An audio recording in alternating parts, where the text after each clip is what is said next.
Hi everyone, my name is Kat, or the Fairy Librarian, and welcome back to a new video. Today I'm going to be doing a review for The Garden Gnome by Jeff McIntyre, which is the first book in the Theory of Magic series.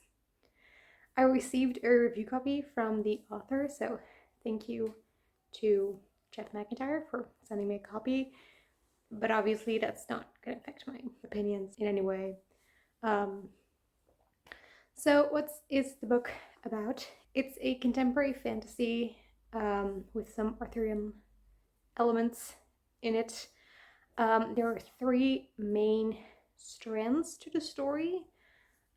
So first there is a boy called Tony who's being bullied at school, and so he has an imaginary friend, Bob, and his parents are a little worried because when children have imaginary friends, that usually means that something is really wrong. The second plot line is about this science company who are doing research to sort of particle thing. It also has to do with Einstein's relativity theory. I don't remember exactly details, but there is an organization who doesn't want them to do this research and who try to stop them. And they've received threats. There have been attacks as well. And so we follow a journalist who writes about it and an FBI agent who investigates the case.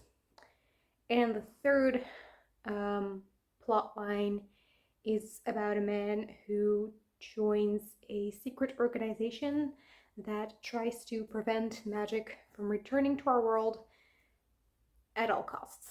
And in the beginning, it's not quite clear how these different plot lines are going to connect, but when that's revealed, it's so good.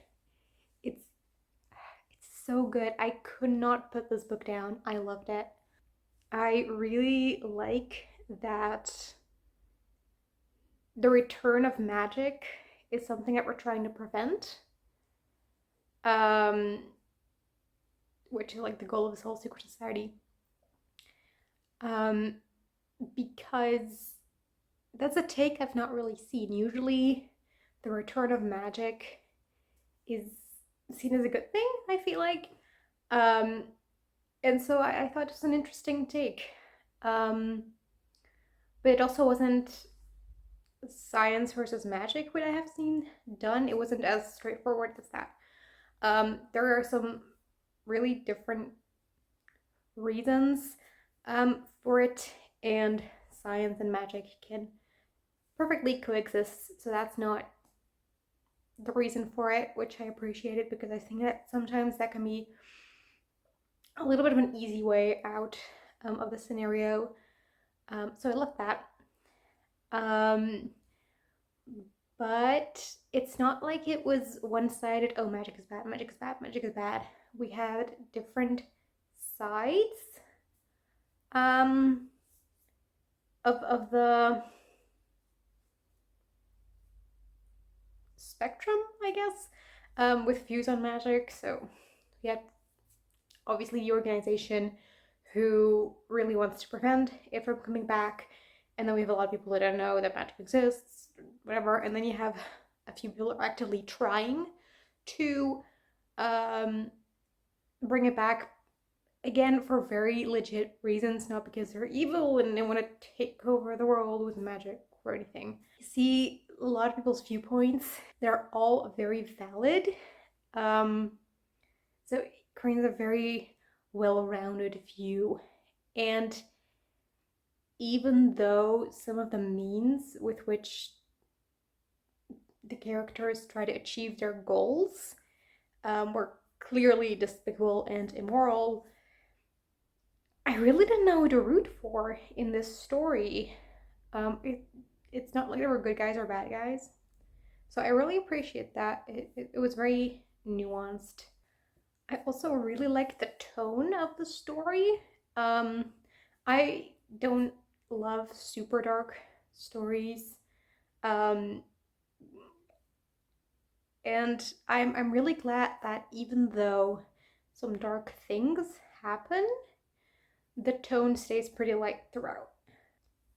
Part of it might have to do with the fact that it's a contemporary setting, because I feel like it is slightly harder to create like all doom and gloom in our world as it is right now.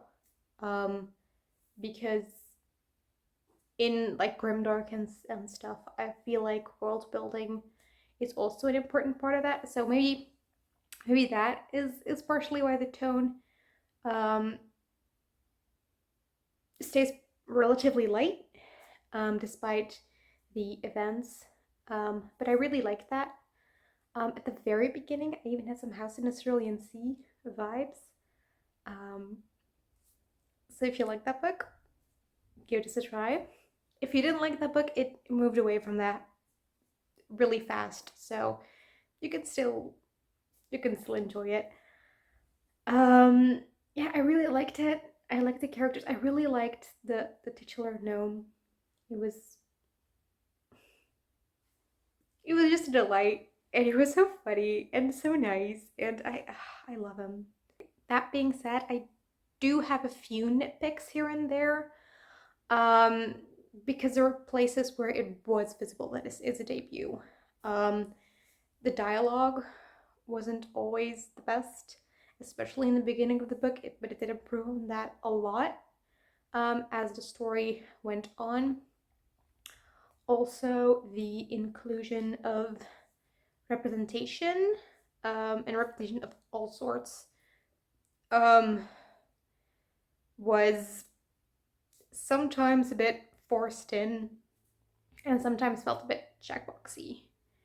Um, but it was not egregious or anything. There were just like a few lines at like a few places where like you could have got this line.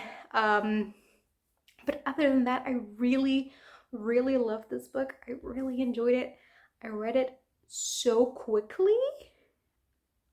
It's a really quick read. You'll fly through, or at least I flew through. And I gave this book 4.5 stars, rounded up to 5 on Goodreads. It's really good. I highly recommend. If anything that I said sounds interesting, go check it out. And I can't wait for book 2. So this was my review. I hope you enjoyed.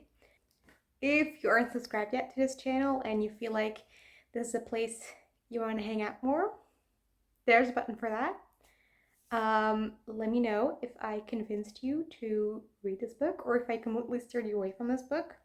I hope I didn't, because it's great. Let me know, and I will see you guys soon in another video. Bye!